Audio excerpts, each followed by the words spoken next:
ગળતેશ્વર તાલુકાના ડબાલી ગામની પ્રાથમિક શાળામાં તારીખ 11/6/2026ના રોજ સમય સવારે 7:45 વાગ્યાની સ્થિતિ છે। ડબાલી પ્રાથમિક શાળામાં સાફ સફાઈ માટે પટાવાળા નથી કે ગ્રાન્ટ આવતી હોય તેમ લાગતું નથી કે પછી મુખ્ય શિક્ષકની બેદરકારી સામે આવી રહી છે।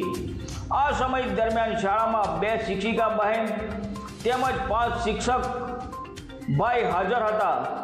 खुद मुख्य शिक्षक पण हाजर न था। जो साफ सफाई काम विद्यार्थियों ने करवानुं होय तो आवतीकालना उज्जवल भविष्य माटे माननीय श्री वडाप्रधान नरेन्द्रभाई मोदी साहेब द्वारा बाळको माटे शिक्षा अभियान चलाववामां आवे छे अने सौ भणे सौ आगळ वधे तो आ नाना भूलकाओ शाळामां शिक्षा ग्रहण क्यारे करशे एम डबाली गामना एक जागृत नागरिक द्वारा वीडियो वायरल करवामां आव्यो छे।